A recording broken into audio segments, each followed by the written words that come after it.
घरे केहू नहीं के साला मने नहीं खेलागत। जे जो हमरा इला कितना दिन हो गए उनका के देखले रहनी है 4 साल पहले। और उनका के बहुते मन करता देखे के। अब तनी फोन करी बोलाई का। घरे केहू नहीं के पता ना मम्मी कही आए।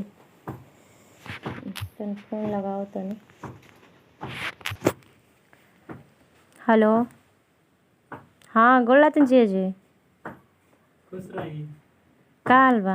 अरे हाल पूछा तनी हाल तो बेहाल बा।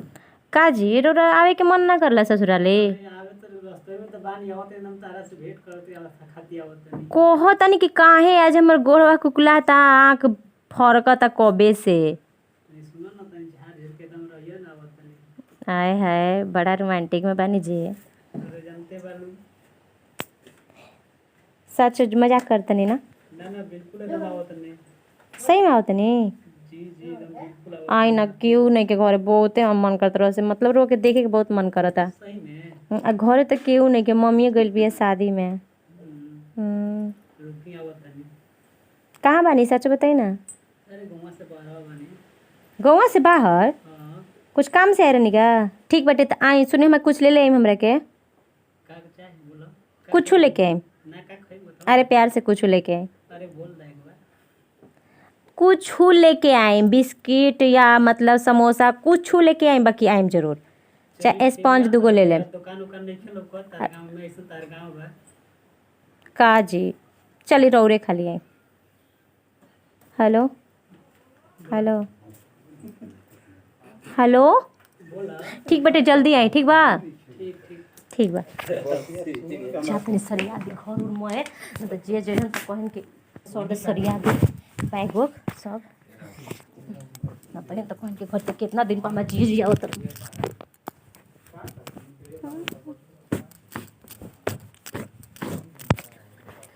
अच्छा यहाँ न तो सच में बस इतना अच्छा से बात करम न जे जे जवान पे कितना सुंदर लागत रहन लेकिन कितना दिन देखला हो गई बाटे।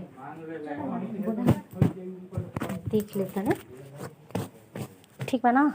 और हम ठीक लागत नहीं ना? हम ठीक लागत नहीं कल हमके सज धज के रहिए कट कीजिए अब आएंगे तब ना को वही हमको अभी कल फोन करके क्या खेले।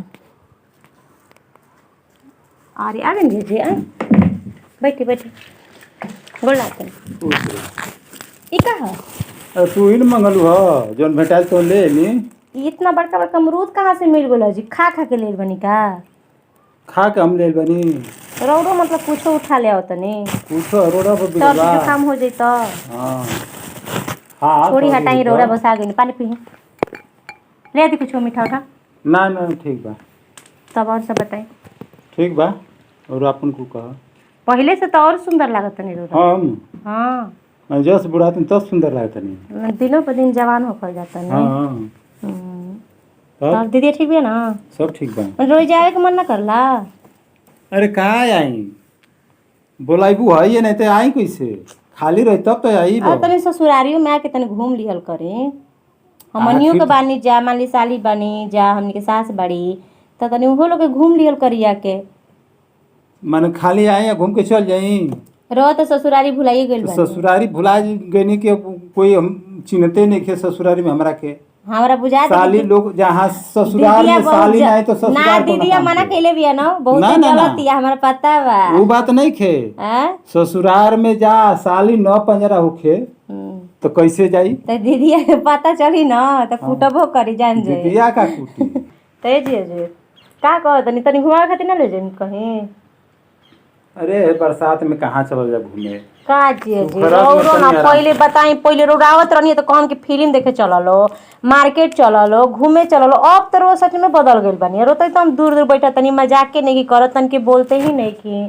अरे तो पंजरा बोलेबू तब न बोला बतियाई रौरा आते नहीं कि का करी मार दीदिया ला त कठनी चौनी की तरह खुटा में बांध के रख रही है। हां तो तनी वो खाल कह देहल कर।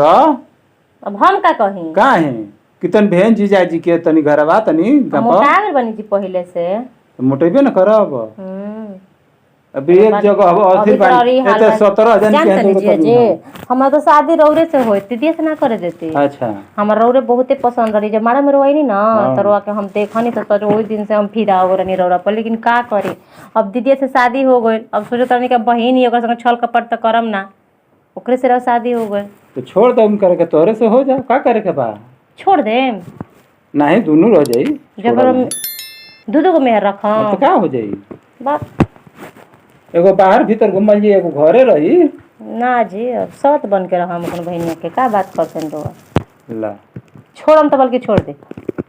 ला चली अभी बढ़ ये यार तू कहबो कर, अब घुमेबो मत मतलब कर। अब ऐसना मौसम में घूमे लेखा मौसम ई रो बात के तो हम लगता कहबे न कइली। हां घूमे लेखा मौसम घूमे लागत लायक है। मौसम नहीं के कैसे चलल जाओ?